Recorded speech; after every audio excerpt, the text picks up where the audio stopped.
What's up mga kaprayon? Good morning. So for today's video natin bisita na Hyundai Ion o DE64W. Alright, so ang 64W mga kaprayon is leaking ang iyahang low side hose. Basta mag-oil na ganina ang hose mga kaprayon, leaking gina siya. So stay tuned mga kaprayon, kaya itong lilion din sa tubangan. Okay, so dara mga kaprayon ay ang hose niya sa low side, di maklaro kayo nya tuwa lang nang i-pass forward mga kaprayon. Humana na to gilis o brand new nga hose, humana na to crimp mga kaprayon. So ang kanayang high side mga kaprayon sa condenser atuwa sa nang ilisan og o-ring kay nag-leak sa siya kay daghan na sang oil. So mga fittings na mga kaprayon, kung naa gani na siya oil, naa na siya leaking, may nang ilisan jud og o-ring. What's up nag-pressure ata sa ato ang system sa atong DE64 W. So power kaya nato D64W mga kaprayon. So lahi sa ng conversion ni mga kaprayon, wala ni siya i-filter. So probuyag tayo og suction ng ato ang DE64W. So inanaon ra gyud pagtubil ang mga multicab mga kaprayon kay madaot ang compressor na labi nag mag-overcharge. So hugaw kay kondensero, magwala to ng giugasan, napuno sa takuling. Mao sana usa sana siya makainit mga kaprayon sa system sa aircon kanang hugaw kayo ang kondenser. Mao na nga batasanon jud ang paghugas sa kondenser nya di lang sad kayo padulaan labi na kusog kay ang tubig kay ang yang pins ana mga taltag na siya mga kaprayon. So ingon ana ra ang pagteknik sa mga inaling mga DE nya may na kay na mo suction nga to ang DE64.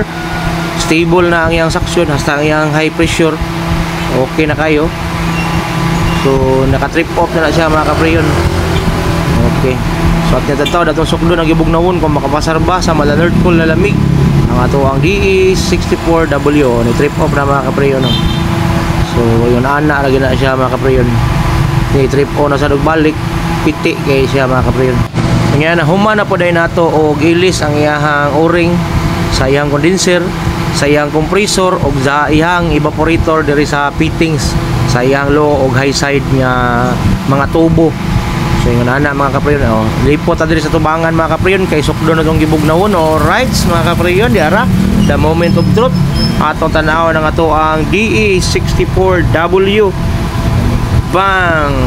So naa siya sa 2 degree negative 0.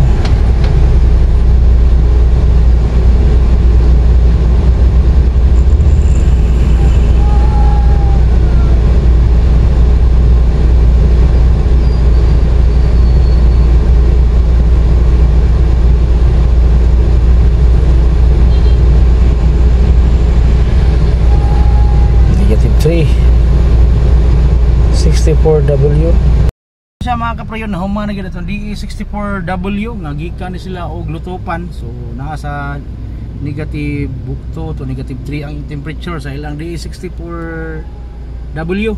So malanerd pool na malamig mga kaprayon. Ay so dakan kayong salamat sa mga viewers, subscribers sa akong YouTube channel, labi na gid sa mga bashers, mga followers sa akong Facebook page. I love you all. Thank you kayong tanan mga kaprayon.